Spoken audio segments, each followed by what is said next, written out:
Tenho 76 anos, se me vir sentado no parque ou caminhando pela rua, provavelmente pensará, que idoso agradável, deve ter a alma em paz. Mas hoje vou lhe dizer algo que vai incomodá-lo. Algo que vai quebrar completamente a imagem que você tem do que significa ser uma pessoa boa. Olhando para trás, para as 7 décadas que deixei para trás, meu maior arrependimento não são meus erros, nem minhas dívidas, nem meus vícios. Meu maior arrependimento é ter sido uma pessoa boa durante toda a minha vida. Sim, você ouviu bem. Fui o homem que sempre sorria, mesmo que por dentro estivesse quebrado. Aquele que dizia sim quando sua alma gritava não. Aquele que colocava os sonhos dos outros acima dos seus porque acreditava que o sacrifício era uma virtude. Mas hoje, às portas do fim, percebo que essa suposta bondade não era santidade, era covardia. Era uma forma lenta de suicídio emocional que me deixou com as mãos vazias e o coração cheio de silêncios. Se você tem 20, 30 ou 50 anos, esta mensagem é para você. Não peço que seja cruel, peço que deixe de ser invisível. Fique até o fim, porque vou detalhar como minha bondade roubou minha vida, capítulo por capítulo, para que você não cometa o mesmo erro que eu. Capítulo 1 – A infância do garoto perfeito. Tudo começou quando eu era apenas um menino de mãos pequenas e olhos cheios de medo. Na minha casa, o amor não era dado, era conquistado. Aprendi muito cedo que, para ser aceito, devia ser o bom menino. Aquele que não chorava, que tirava as melhores notas para ver um brilho de orgulho nos olhos do meu pai, o que dividia seus brinquedos mesmo sem querer. Convenci-me de que meu valor dependia exclusivamente do quanto eu podia agradar aos outros. Essa foi a primeira mentira. Meus pais, com a melhor das intenções, estavam me treinando para ser um escravo social. Ensinaram-me que ser bom significava não incomodar, não ter necessidades, ser uma extensão dos desejos alheios. Lembro-me de uma tarde específica. Eu tinha 8 anos e queria desesperadamente ir jogar futebol, mas minha mãe precisava que eu ficasse ajudando na limpeza. Ela não me pediu, simplesmente presumiu. Eu baixei a cabeça e disse, claro, mamãe. Ela acariciou meu cabelo e disse, você é um menino tão bom. Essa frase foi minha corrente. Aprendi a amar o som dessas palavras mais do que amava meus próprios desejos. O que ninguém me disse é que cada vez que eu dizia sim para ser esse bom menino, estava matando o homem que realmente estava destinado a ser. Passei minha infância sendo uma sombra, um espelho que só refletia o que os adultos queriam ver. Não tive infância, tive um treinamento intensivo em desaparecimento pessoal. Capítulo 2 – A arquitetura de um tapete humano. Ao chegar à juventude, a bondade já havia se tornado minha armadura e minha prisão. Tornei-me o arquiteto de uma vida desenhada para que ninguém se sentisse desconfortável comigo, exceto eu mesmo. Na universidade e nos meus primeiros empregos, eu era aquele que ficava até tarde terminando o relatório de outro. Eu era o que emprestava dinheiro que nunca me devolviam, porque tinha pena de cobrar. As pessoas diziam, ligue para o Gabriel, ele é tão bom que não dirá não. E eu, na minha infinita estupidez, senti orgulho dessa reputação. Não entendia que quando as pessoas dizem que você é muito bom, muitas vezes o que realmente estão dizendo é que você é muito útil e fácil de manipular. Minha identidade baseava-se em ser o salvador de todos, enquanto meu próprio barco afundava. Lembro-me de ter perdido oportunidades de promoção porque não queria competir de forma agressiva com meus colegas, que eram meus amigos. Eles não tinham esses escrúpulos. Eles passavam por cima da minha bondade com a elegância de quem caminha sobre um tapete novo. Tornei-me o mediador de todos os conflitos, o ombro onde todos choravam, mas quando eu precisava de um ombro, encontrava-me sozinho. Porque as pessoas boas não incomodam com seus problemas, certo? Esse foi o desenho da minha arquitetura, um edifício magnífico por fora, mas vazio por dentro, onde qualquer um podia entrar e servir-se do que quisesse sem pagar o aluguel da gratidão ou do respeito. Capítulo 3 – O casamento que devorou minha voz. Quando conheci aquela que seria minha esposa, minha bondade foi o que a atraiu, ou era o que eu acreditava. Ela viu em mim um homem que nunca brigava, que sempre cedia, que era o epítome da estabilidade. E eu, claro, assumi o papel. Durante 40 anos, meu casamento foi uma dança de supressão. Se ela queria férias na montanha, íamos para a montanha, embora eu odiasse o frio. Se ela queria gastar as economias reformando a cozinha pela terceira vez, eu trabalhava horas extras para que ela fosse feliz. Acreditava que isso era o amor. Acreditava que ser um bom parceiro significava não ter conflitos. Mas a ausência de conflito não é paz, é tirania silenciosa. Com o passar das décadas, deixei de ter opiniões. Minha voz tornou-se um sussurro e depois um silêncio permanente. Arrependo-me de não ter gritado nem uma única vez. Arrependo-me de não ter dito, hoje se faz o que eu quero. Não porque quisesse ser um ditador, mas porque queria existir. Minha esposa não era uma mulher má, mas ela se acostumou com a minha inexistência. As pessoas se acostumam rapidamente a você não ter limites. E o mais triste é que, no final, ela perdeu o respeito por mim. Como você pode respeitar alguém que não tem a força para dizer não? Minha bondade não fortaleceu meu casamento, transformou-o em uma transação onde eu era o produto e ela a cliente. Tornei-me um provedor de conforto, esquecendo que o respeito só nasce quando duas pessoas reais, com desejos reais e fronteiras reais, se encontram face a face. Capítulo 4. O pai que se tornou invisível. Meus filhos cresceram sob a sombra de um homem que nunca dizia não, e hoje, aos meus 76 anos, vejo o monstro que alimentei com minha suposta bondade. Acreditava que ser um bom pai significava evitar-lhes qualquer frustração, ser o provedor incansável que sempre sorria, o que resolvia seus problemas antes que eles os enfrentassem. Queria que tivessem a vida que eu não tive, mas no processo, roubei-lhes o respeito pela figura paterna e, o que é pior, roubei-lhes a capacidade de serem adultos resilientes. Para eles, eu não era um ser humano com sentimentos, medos ou cansaço, eu era uma fonte inesgotável de recursos. Lembro-me de noites em que chegava esgotado do trabalho, com a alma pedindo um fôlego, apenas para me deparar com suas demandas egoístas. E em vez de colocar um limite, em vez de dizer-lhes, hoje não posso, hoje estou cansado, simplesmente cedia.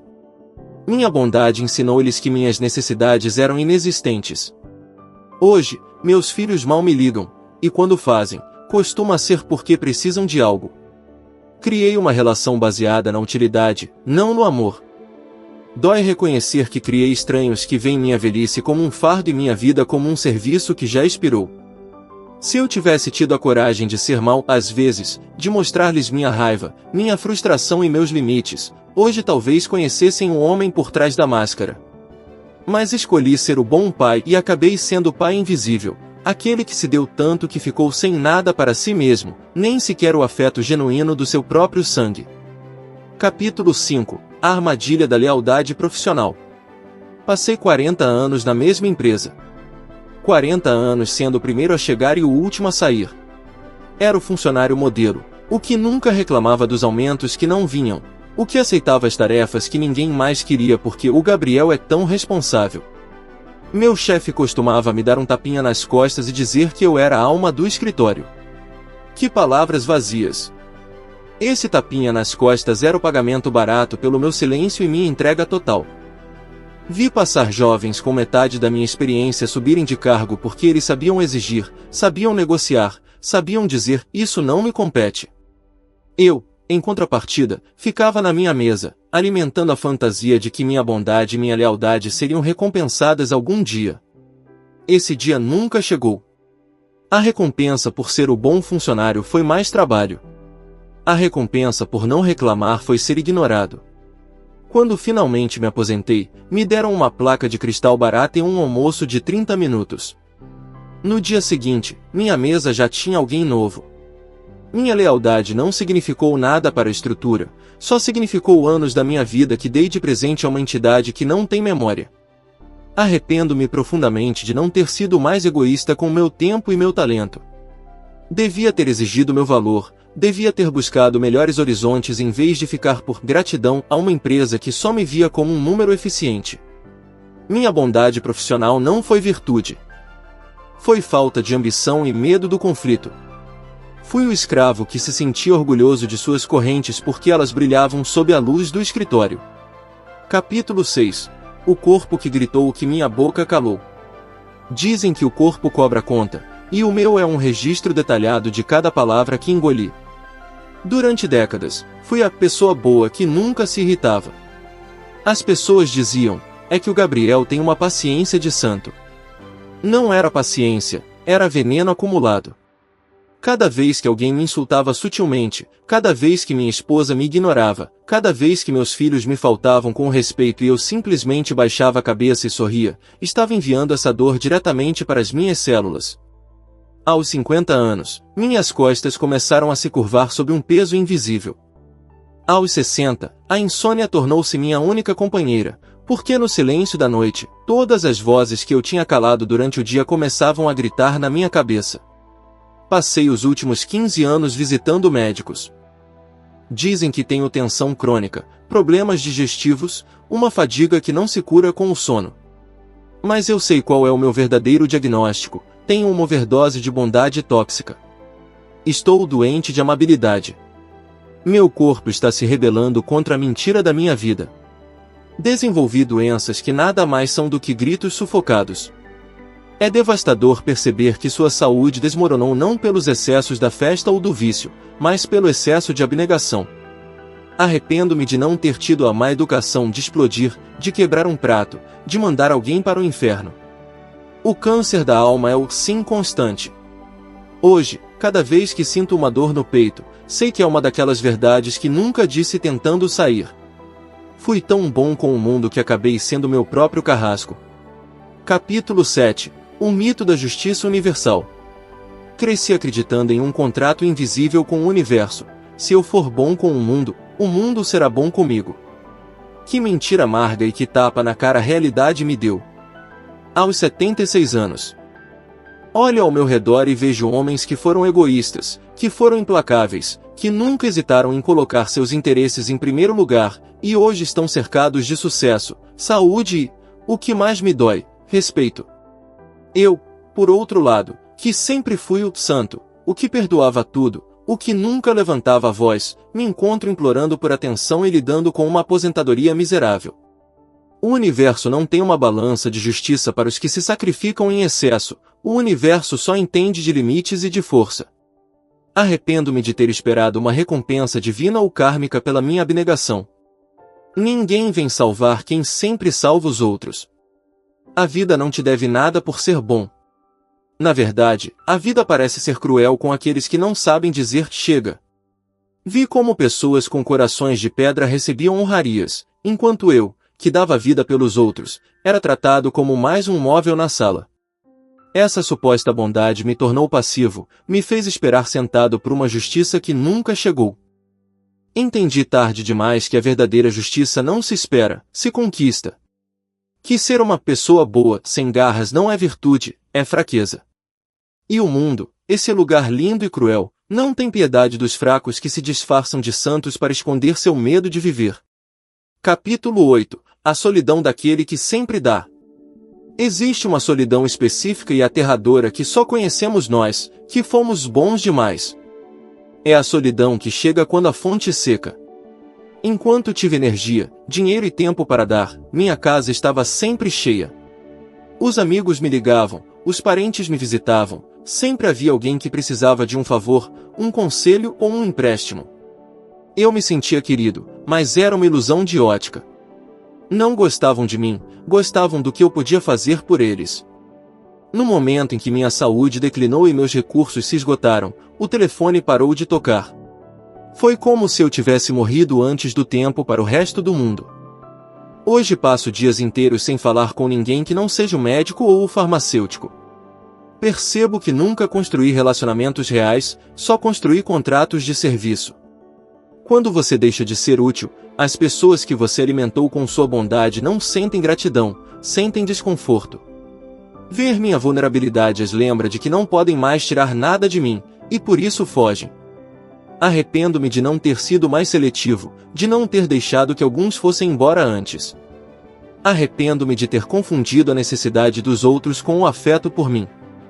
É doloroso notar que, se eu tivesse sido um pouco mais difícil, um pouco mais egoísta, hoje talvez tivesse ao meu lado alguém que me amasse pelo que sou e não pelo que dou. A bondade extrema te deixa em um deserto, cercado pelas miragens das pessoas que você um dia ajudou e que hoje nem sequer lembram seu nome. Capítulo 9. O roubo do tempo e os sonhos mortos. Se eu pudesse recuperar cada hora que passei fazendo algo que não queria só para não decepcionar alguém, hoje seria um homem jovem novamente. O tempo é a única moeda que não se recupera, e eu a desperdicei em pequenas doses de complacência diária. Tinha o sonho de viajar pela América do Sul em uma velha van, mas minha família dizia que era loucura e que precisavam de mim aqui. Tinha o desejo de estudar pintura, mas meu círculo esperava que eu fosse um homem de negócios sério e estável. Cada vez que um sonho batia à minha porta, minha bondade saía para dizer que não era o momento, que havia outros que dependiam de mim. Hoje, minhas mãos tremem demais para segurar um pincel e minhas pernas já não aguentam longas caminhadas. Meus sonhos não morreram por falta de talento ou de dinheiro, morreram por excesso de amabilidade. Sinto-me como um ladrão que roubou a si mesmo. Vivi a vida de um estranho, seguindo um roteiro escrito pelas expectativas dos outros.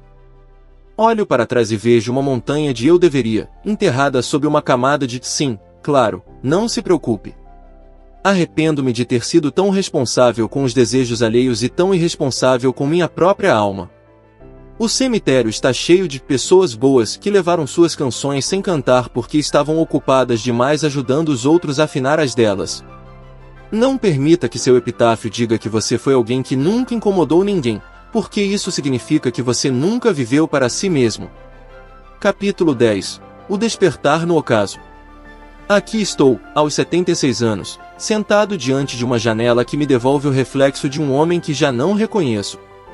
Durante toda esta narração falei da minha dor, mas este último capítulo não é para lamentar, é para lhe entregar a verdade mais crua que descobri. Ser uma pessoa boa em excesso é, na verdade, uma forma refinada de arrogância e medo. Sim, você ouviu bem.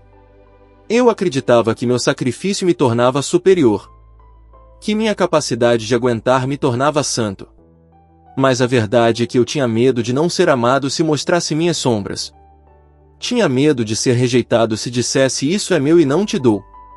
Minha bondade era uma máscara de segurança, uma tentativa desesperada de controlar o que os outros pensavam de mim. Arrependo-me de não ter tido a honestidade de ser mau quando era necessário. Porque a verdadeira bondade exige força, exige limites, exige um não que ressoe como um canhão. Passei minha vida tentando fazer com que ninguém me odiasse, e o resultado é que hoje ninguém me ama de verdade, porque ninguém me conheceu de verdade. Só conheceram o personagem amável que eu construí. Arrependo-me de não ter sido um pouco mais egoísta, um pouco mais humano, um pouco mais real. O tempo se esgotou para mim. Meus erros estão gravados na pedra e meu legado é um silêncio sepulcral. Mas você que está ouvindo isso, você ainda tem o pulso acelerado e o relógio a seu favor. Não espere ter a minha idade para perceber que a vida não premia os que se anulam, mas sim os que têm a coragem de ocupar seu lugar no mundo, mesmo que isso incomode os outros. Seja autêntico antes de ser bom. Seja real antes de ser amável.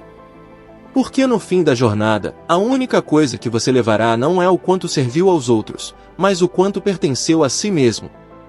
Se minhas palavras ecoaram em alguma parte da sua alma, se você sentiu esse nó na garganta ao reconhecer sua própria história na minha, não deixe que este vídeo seja apenas um momento de reflexão passageira. Compartilhei meus arrependimentos mais profundos para que você não tenha que escrevê-los amanhã. É hora de você deixar de ser o tapete dos outros e começar a ser o protagonista da sua própria existência. Não é um pecado colocar seus sonhos em primeiro lugar. Não é uma crueldade dizer, chega. É, simplesmente, um ato de sobrevivência.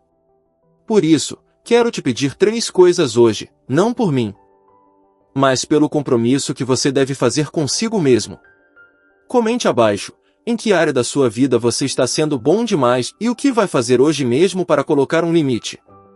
Lerei cada história, porque sua voz merece ser ouvida antes que seja tarde. Inscreva-se no canal, aqui não buscamos agradar ninguém, buscamos despertar consciências e confrontar as verdades que o mundo prefere calar. Una-se à nossa comunidade se estiver pronto para deixar de ser invisível. Dê um like neste vídeo, Não para inflar um número, mas para que o algoritmo entenda que esta mensagem é vital e possa chegar a outra pessoa boa que está prestes a desistir e precisa deste despertar antes que o relógio marque meia-noite. Obrigado por me acompanhar até o fim desta jornada.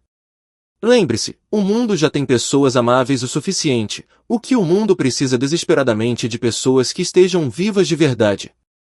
Não espere os 76 anos para começar a viver. Faça isso agora. Até a próxima.